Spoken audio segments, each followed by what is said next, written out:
आज नीतू मेहना का भी गुस्सा फूटा। सब कुछ जानते हुए भी नीतू मेहना इस घटिया औरत को क्यों सपोर्ट कर रही थी, क्यों साथ दे रही थी, आखिर में वो अपना मुंह क्यों बंद कर रखी थी। और नीतू मेहना जानती थी कि नेहा जो काम कर रही है वो गलत है। न कभी समाज इसको एक्सेप्ट करेगा और ना ही कोई भी औरत जो है इस चीज को बर्दाश्त करेगी कि मेरा पति जो है किसी के साथ अफेयर करे। और ये औरत जो है सबको ब्लैकमेल किया है, मुझे भी ब्लैकमेल किया है। मुझे एक रिकॉर्डिंग के वजह से मुझे इतना दिन तक ब्लैकमेल करते रही और मेरा मुंह चुप रहा। मगर बोलते हैं ना कि सब्र का बांध कभी ना कभी तो जरूर टूटता है। अगर उस दिन जो 3 महीने पहले कंट्रोवर्सी हुई थी, अगर मैं उस दिन अपनी मुंह खोल देती तो शायद आज जो है मेरी इज्जत की धज्जियां नहीं उड़ती। आज शायद पहले मैं बोलती वो पहले वाला ठीक था, मगर आज जो हो रहा है ना बिल्कुल भी गलत हो रहा है। सब लोग हमारे ऊपर उंगली उठा रहे हैं कि आखिर में नीतू मेहना क्यों चुप है, इतनी बड़ी गलती में भी इसका हाथ क्यों है। सब कुछ जानते हुए भी उसको कमरा देना पड़ रहा था। एक घटिया औरत को ये मुझे ब्लैकमेल कर रही थी। उस बंद कमरे का राज, उस बंद कमरे में क्या था नहीं था, आज मैं सब कुछ बताऊंगी। और एक रिकॉर्डिंग के वजह से मुझे ब्लैकमेल किया जा रहा था, वो रिकॉर्डिंग क्या है वो भी आपको सुनाऊंगी। सो हेलो एवरीवन, आप सभी को स्वागत है Aditya and Ajay blog channel पे। नए तो हमारे चैनल को सब्सक्राइब कर लीजिएगा, वीडियो पसंद आए तो एक लाइक कर दीजिएगा। चलिए वीडियो शुरू करते हैं।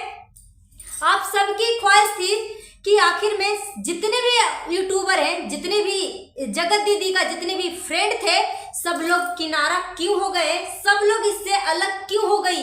क्योंकि इस गंदी औरत को, इस डायन औरत को जगत दीदी तो बोलना है अब मुझे लगता कहीं से भी सही नहीं है, क्योंकि जगत दीदी मतलब जगत की दीदी है। मगर इस औरत को जगत दीदी की जगह पे डायन बोल सकते हैं। डायन परफेक्ट नाम है, क्योंकि डायन भी 7 घर छोड़ के वॉर करती है, मगर ये औरत जो है अपने ही भाभी के घर को उजाड़ी है, अपने ही भाई के साथ, भाई के आड़ में इस तरीके की हरकतें कर रही है। तो इस औरत को तो जगत दीदी कहना छोड़ ही दो। इस औरत को जगत दीदी इसलिए लोग कहना शुरू कर दिए थे क्योंकि ये जगत दीदी जो है सबको आशीर्वाद देती थी और बोलती थी कि जो मैं अपने मुंह से बोलती हूँ ना, सबको दुआएं और बद्दुआएं मेरा सब कुछ लगता है। इस वजह से जगत दीदी को सब लोग जगत दीदी बोलने लगे। जगत दीदी अपने आप पे इतना गर्व महसूस कर रही थी, इतना गर्व महसूस कर रही थी कि ये औरत जो है मरा हुआ पति को भी इस्तेमाल किया, मरा हुआ पति को नाम फेम सब कुछ खराब किया है, सिर्फ अपना नाम लेने के लिए, अपना नाम को फेमस करने के लिए, यहाँ तक पहुँचने के लिए एक मरा हुआ इंसान को भी ये घटिया औरत, एक डायन जो है इस्तेमाल किया है। अभी भी इसको कोई भी शर्म नाम चीज नहीं है, अभी भी कोई शर्म नाम चीज नहीं है। मगर आज जो है नीतू मेहना ने, भोपाल की बहू नीतू, जी हाँ वही जो एंगेजमेंट में कोई नहीं आया था, सिर्फ नीतू साथ में थी, वही बेस्ट फ्रेंड जो एकदम दिल की जो करीब होती है ना, इस घटिया औरत, इस डायन औरत को सही में सही, गलत में गलत सब जगह सपोर्ट किया, वही नीतू मेहना। नीतू दीदी का वीडियो आता है विदाउट मोनेटाइजेशन, बोली कि मैं इस घटिया औरत के पैसे से, इस घटिया औरत के लिए जो मैं वीडियो बनाऊंगी, इस घटिया औरत के पैसे से मैं कुछ भी नहीं कर सकती। जितनी एक गंदी औरत है, ये सबको ब्लैकमेल किया है, सबको ब्लैकमेल किया। और वो ऑडियो के वजह से, एक ऑडियो की वजह से मैं इतने सालों से मैं घुट घुट के मर रही हूँ, मैं घुट घुट के मर रही हूँ। आज पूरा रिश्ता खत्म हो ही गया है। आज भी मैं अनाउंस करती हूँ कि मैं भी अपना रिश्ता खत्म करती हूँ। ये नीतू दीदी का आवाज थी। नीतू दीदी इतना तड़प रही थी कि मत पूछो। एक घटिया औरत, किसी भी यूट्यूबर हो या जो भी हो, सबको एक घटिया औरत ने इस्तेमाल किया है, सबको एक घटिया औरत रुलाई है। मरा हुआ पति का भी नाम इस्तेमाल किया, और नाम तो मिट्टी में मिला ही दिया। मरा हुआ पति को भी नहीं छोड़ी, अपनी ससुराल की फैमिली को भी नहीं छोड़ी। एक घटिया औरत ने दोस्ती को भी कलंकित कर दिया, भाई के नाम को भी कलंकित कर दिया, मरा हुआ पति के नाम को भी कलंकित कर दिया, अपने पुराने सास ससुर को भी नाम का कलंकित कर दिया। अब जो है बेटी के कंधे पे तलवार रखी थी, बेटी के कंधे पे बंदूक चला रही थी कि मेरी बेटी को पिता की जरूरत है। 4 साल पहले वो क्यों नहीं शादी किया था, क्यों नहीं शादी किया था। ये औरत जो है सचिन को काफी टाइम से उसको अपने बस में करके रखी थी, अपने बस में। और मनीषा क्यों चुप थी। ये औरत आप खुद सोचिए कि ये औरत सबको ब्लैकमेल कर सकती है, तो क्या मनीषा को ब्लैकमेल नहीं कर सकती है। मनीषा को ब्लैकमेल नहीं कर सकती है। ये औरत सबको ब्लैकमेल किया है। आज जो सचिन का हालत है ना, ये औरत ना जाने क्या से क्या इसके दिमाग में बोल बोल के पढ़ के क्या से क्या इसके दिमाग में भरा है। तब ये आदमी जो है, तब ये लड़का जो है मात्र जो 26 से 27 साल का है, इसका दिमाग जो है एक पागल के तरह इसका दिमाग कर दिया है। और ये मनीषा को देखो, इंस्टाग्राम पे स्टोरी लगा रही है, अपने आप को खत्म करने वाला, डिवोर्स तक लेने के लिए तैयार हो गई है। आज इसके पेरेंट्स आने वाले हैं गांव से, अब क्या डिसीजन लेती है। मगर इस घटिया औरत के बारे में मैं बात कर लूं कि नीतू मेहना ने क्या बात किया है। नीतू दीदी बोली है कि मेरे पास वो रिकॉर्डिंग नहीं है, नहीं तो अपने बच्चे की कसम खा के मैं बोल रही हूँ, वो रिकॉर्डिंग अभी मैं आपको लाइव में सुनाती, अभी मैं आपको इस वीडियो में सुनाती। मगर शुक्र है कि मेरे पास नहीं है, मगर मैं किसी से मंगवा रही हूँ इस रिकॉर्डिंग को, और फिर मैं दूसरी वीडियो बनाऊंगी ना, उसमें मैं एक क्लीन चिट इस घटिया औरत को देने वाली हूँ। इस घटिया औरत ने सबको ब्लैकमेल किया है। आज मुझे जो भुगतना पड़ रहा है ना, सबके नजरों से मुझे ये घटिया औरत ने गिरा दिया है। जो बोलती है ना कि ये नीतू दीदी बोलती है कि मेरे ऊपर सब इल्जाम लगा रहा है कि मैं इसको बेडरूम देती थी, मैं सचिन और जगत दीदी को बेडरूम देती थी, मैं दोनों को एक करने में मदद करती थी। इसके पीछे पता है क्या कारण है। जगत दीदी नीतू दीदी को ब्लैकमेल कर रही थी। अब ना जाने ऐसा कौन सा एक ऑडियो है नीतू दीदी का, उसके लिए अब नीतू दीदी बोला कि इतना कुछ हो ही गया है तो अब आ ही जाती हूं मैं भी। अब खुद सोचो कि ये घटिया औरत कल एक ब्लॉग डालती है जिसमें इसके चेहरे पे कोई भी सिकंस नहीं है। एक लड़का जो है बार बार सुसाइड करने की कोशिश कर रहा है, बार बार 1-2-3 बार इसने अपना जान देने की कोशिश किया है। अगर उसका परिवार साथ में नहीं रहता तो ये तो कब कब मर जाता।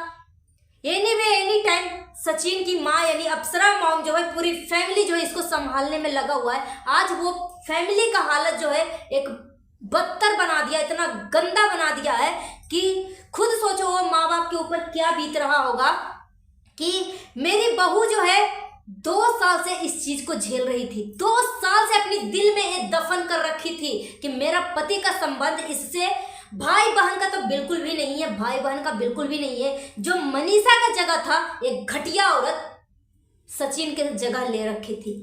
मनीषा का जगह एक घटिया औरत ले रखी थी सचिन के दिल में, और धमकाती थी, ब्लैकमेल करती थी मनीषा को कि तेरे पति में है ऐसा क्या, तेरे पति में है कि ऐसा क्या। जितने तेरे कॉलेज टाइम में नहीं लड़के मरते थे ना, उतना आज मेरे लिए शादी के लिए मरते थे। वाह वाह जगत दीदी वाह, क्या तुमने खेल खेला है। नहीं तुमने अपने भाई की इज्जत के बारे में सोचा, नहीं अपने बाप के बारे में सोचा, नहीं अपने मरा हुआ पति के बारे में सोचा, नहीं अपने 6 साल की बेटी के आने वाला भविष्य के बारे में सोचा। वाह जगत दीदी वाह, किस तरीके से ब्लैकमेलिंग कर रही थी। और सचिन को एंगेजमेंट जो है, इसका शादी जो है 1 साल पहले ही फिक्स हो गया था, मगर फिर भी सचिन से मिलती जुलती रही। बार बार जो सचिन मनीषा को अंबाला में छोड़कर बार बार जो सचिन इससे मिलने के लिए जाता था ना, बार बार कमरा बुक करती थी बार बार, और 2 दिन 1 दिन हमेशा रह के आती थी। सब कुछ नीतू दीदी जानती थी, सब कुछ इसका क्लीन चिट सब कुछ जानती थी। मगर नीतू दीदी का एक गलती की वजह से आज एक परिवार जो है मरने के कगार पे आया हुआ, एक पत्नी जो है अपने आप को खत्म कर रही है, एक लड़का जो है पागल हो गया है, सुसाइड करने के लिए कोशिश कर रहा है, एक बूढ़े माँ बाप जो है अपने बच्चे के लिए तड़प रहे हैं, अपनी फैमिली को एक करने के लिए कोशिश कर रहे हैं, भगवान से प्रार्थना कर रहे हैं, पूजा पाठ कर रहे हैं, मगर फिर भी सचिन का दिमाग सही नहीं हो रहा है। सचिन का दिमाग बिल्कुल भी सही नहीं हो रहा है। इस बच्चे का देख के ऐसा लग रहा है कि इसको सच में पागल करके एक घटिया औरत रख दिया। और पैसे की इतनी ये भूखी है, नंगी औरत इतनी भूखी है कि इसको पछतावा भी नहीं है कि इसकी इज्जत कितने सोशल मीडिया पे धज्जियां उड़ाए गए हैं, फिर भी ये औरत के दिल में, जगत दीदी के चेहरे पे, दिमाग पे, फेस पे ऐसा चीजें देखने की मिलती है कि घमंड, एटीट्यूड इसका बिल्कुल भी नहीं ढहा है। एक फैमिली मर रही है, क्या उसको ब्लॉक करना जरूरी था? जब सचिन ने लाइव में इसके बारे में, इस घटिया औरत के बारे में बताया, तब भी ये औरत जो है दूसरे चैनल पे हंस हंस के वीडियो डाल रही थी, जिसमें नीतू दीदी भी थी। नहीं हंसने के बाद भी जब नीतू दीदी को ब्लैकमेल किया जा रहा था, इस तरीके से इसको फंसाया जा रहा था कि जब जगत दीदी नीतू दीदी का आंखें दिखाती थी तो नीतू दीदी का फेस देखने के लिए बनता था कि देखो किस तरीके से नीतू दीदी को डरा धमका के रखती थी एक घटिया औरत। और बस नीतू दीदी को एक जोकर का नाम दे दिया कि ये नीतू दीदी जो है बड़ी फनी है, बहुत फनी है, मगर फनी के पीछे एक घटिया औरत हमेशा ब्लैकमेलिंग किया है। इस घटिया औरत को तो अब क्लीन चिट अच्छे से पब्लिक देगी। अब सभी यूट्यूबर जो है इसका घटियापन सब सबूत के साथ निकालने वाले हैं। सरिता जेठू तो अब चुप हो गई है, मगर जो सबूत है ना कभी चुप नहीं होगा। अब नीतू मेहना जो है अभी इस चीजें में पड़ गई है। इस नीतू मेहना को 2 साल से ब्लैकमेल किया जा रहा है। अब समझ रहे हैं, एक औरत अपनी आंखों से गलती देखने के बाद भी उस चीज को नहीं मना कर सकती है, नहीं निगल सकती है, नहीं उगल सकती है। वो बीच दलदल में फंसते जा रही है, बीच दलदल में फंस चुकी है नीतू मेहना। मगर इसने प्रण ठान लिया है नीतू दीदी ने कि अब मैं इसकी औकात दिखाती हूँ, अब मैं इसकी सच्चाई लाऊंगी। सिर्फ अभी मेरे मोबाइल में ऑडियो नहीं है, क्योंकि मुझे ना इस सब चीज को रखने की आदत नहीं है। बहुत सारे लोग ऐसे होते हैं कि कोई भी सबूत नहीं रख पाते हैं, मगर सबूत रखना बहुत ज्यादा जरूरी है। नहीं तो फिर एक गलती की वजह से आपको पूरी जिंदगी आपको ब्लैकमेल करके घुट घुट के मरना पड़ेगा, और मारने वाले आपको रात दिन तड़पा के मारेंगे। तो ये है घटिया औरत की असली सच्चाई। सो गाइस, अपनी ओपिनियन हमें कमेंट बॉक्स में जरूर दीजिएगा। मिलती हूँ नेक्स्ट वीडियो में। Thanks for watching. और मुझे सच में बहुत ज्यादा अफसोस लग रही है वो मनीषा के लिए। सच में आत्मा तड़प रहा है कि वो लड़की जो है कैसे इंस्टाग्राम पे स्टेटस डाल रही है। मतलब सोच के मन घबरा रहा है कि कहीं वो गलत कदम ना उठा ले। मगर इस बार से बस यही प्रार्थना करती हूँ कि सचिन का दिमाग सही हो, अपनी बीवी की तरफ देखे, क्योंकि इसकी जिंदगी में इतना कुछ होने के बाद भी सचिन का दिमाग अभी भी सही नहीं हो रहा है। वो साइको टाइप काम कर रहा है, और तो वो खुद ही अपने आप को पागल घोषित कर दिया है कि मुझे साइकेट्रिस्ट की जरूरत है। मुझे बोला है कि साइकेट्रिस्ट से मिलना, दवा लेना, और मुझे दवाई खाकर नींद आती है, नींद की गोली लेना पड़ता है। सोच सकते हो उसके दिमाग में कितना कुछ चल रहा है। एंगेजमेंट होने के बाद भी ये औरत जो है दूरियां नहीं बनाई। सचिन भी वहां पे गलत है, मगर 100% गलती है घटिया औरत डायन की है, जगत दीदी की है, क्योंकि ये उम्र में भी काफी बड़ी है। एक 40 साल की है, ये 27-28 साल का है सचिन। ये इसके लाइफ में इतना कुछ घटित हुई है कि क्या सही क्या गलत सब कुछ अच्छे से वो जानती है। ये औरत का अगर मन नहीं होता, एक औरत को कोई भी आदमी जो है छू नहीं सकता, हाथ नहीं लगा सकता। जब तक इसका मन नहीं होगा तब तक एक आदमी जो है एक औरत को छू नहीं सकती। मगर ऐसे कस्में दे रही थी एक घटिया औरत कि आ जाओ सचिन, आओ मेरे पास, मैं संभाल लूंगी सब कुछ। समाज को भी, सोशल मीडिया पे तो मेरा इतना क्लीन चिट है कि कोई सोच के भी नहीं मेरे ऊपर बदनामी का कुछ भी सौंपेगा। बदनाम तो कर ही नहीं सकता, क्योंकि मैं इसमें नंबर 1 खिलाड़ी हूँ। मेरा सोशल मीडिया पे क्लीन चिट है। भले कैमरा के पीछे मैं घटिया औरत हूँ, या मेरा चरित्र गिरा हुआ है, या कुछ भी हो, मगर कोई मेरे ऊपर विश्वास नहीं करेगा कि मैं गंदी औरत हूँ। इसलिए तुम आओ, बाकी मैं सब कुछ देख लूंगी। एंगेजमेंट होने के बाद भी एक घटिया औरत जो है सचिन से वादा कर रही है कि मैं भोपाल में ही रहूंगी, कहीं नहीं जाऊंगी, ससुराल में नहीं जाऊंगी, मैं अपने पति को भी यहीं पे शिफ्ट कर लूंगी, मैं भोपाल में शिफ्ट कर होंगी, और ऐसे ऐसी वादा कर रही है कि मुझे जानबूझ के एंगेजमेंट करवाया जा रहा है, मुझे जानबूझ के मेरे घर वाले रिश्ते कर रहे हैं। सचिन, मैं बहुत तुमसे प्यार करती हूँ, मैं बहुत तुमसे प्यार करती हूँ। मैं जब तुमसे नहीं मिलती हूँ ना तो जैसे लग रहा है मेरा प्राण ही निकल रहा है। सचिन, मैं तुमसे बहुत प्यार करती हूँ, मैं ये रिश्ता नहीं करना चाह रही हूँ, फिर भी मेरे घर वाले जबरदस्ती कर रहे हैं।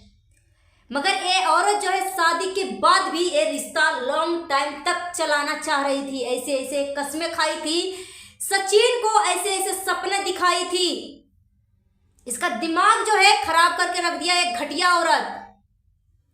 विधवा होकर विधवा के नाम पे ये औरत जो है सच में सभी विधवा औरत के नाम पे कलंकित कर दिया एक घटिया औरत। भाई बहन के रिश्ते को तो कलंकित किया ही किया है।